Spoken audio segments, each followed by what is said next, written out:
ரொம்ப பேம்பர் பண்ணி இந்த பசங்களை வளர்க்குறது அம்மாங்களுக்குலாம் ஜாலியாக தான் இருக்கும் போல். ஒய்ஃப்ஸ்க்கெல்லாம் தான் ஆத்திரமா இருக்குல்ல. அருண் சொல்லாமலே பாத்திரம் கழுகிடுவான். மித்த எல்லா வேலையும் சொல்லிட்டே இருந்தா எப்படியாவது செஞ்சு முடிச்சிருவான். ஆனால் சொல்லாமல் செய்கிற அளவுக்கு என் மாமியார் அவனை ட்ரெயின் பண்ணாத காரணத்தால் இப்போ I am obligated to train him. எங்கள் வீட்டில் மட்டும்தான் இப்படி நடக்குதுன்னு நினச்சேன். ஆனால் நான் இப்போ ரீசெண்ட் டைம்ஸில் மீட் பண்ண நிறைய பசங்க இப்படி தான் இருக்காங்க. பிரேக்ஃபாஸ்ட்டுக்கு நானே தான் பிரெட் ஆம்லெட் செஞ்சு சாப்பிட்டேன் தெரியுமா. ஒய்ஃப் ப்ரெக்னெண்ட்டாக இருக்கும்போது நான் தான் 3 மந்த்ஸாக குக் பண்ணேன். என் இன்னர்ஸ்லாம் இப்போ நான் தான் துவைச்சிக்கிறேன். எங்கள் வீட்டு பாத்ரூமை க்ளீன் பண்ணுறேன். ஆஃபீஸ்லேருந்து வந்ததும் என் பையனை நான் தான் பார்த்துக்கிறேன் அப்படின்னு டெய்லி நம்மளுக்கு நாமளே செஞ்சுக்க வேண்டிய வேலையெல்லாம் ஏதோ சாக்ரிஃபைஸ் பண்ணுற மாதிரி குக் பண்ணுறதெல்லாம் க்ளோரிஃபை பண்ணுறீங்களேடா.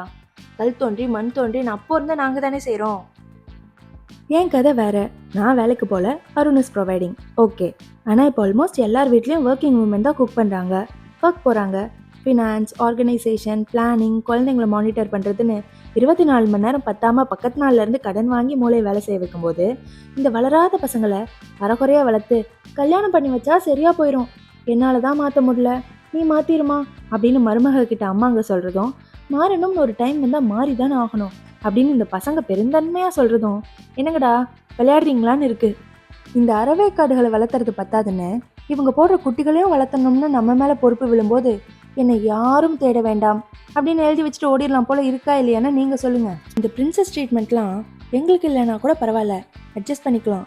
ஆனால் நீங்கள் எக்ஸ்பெக்ட் பண்ணுறீங்க பார்த்தீங்களா, அதுதான் ரொம்ப கஷ்டமாக இருக்குது.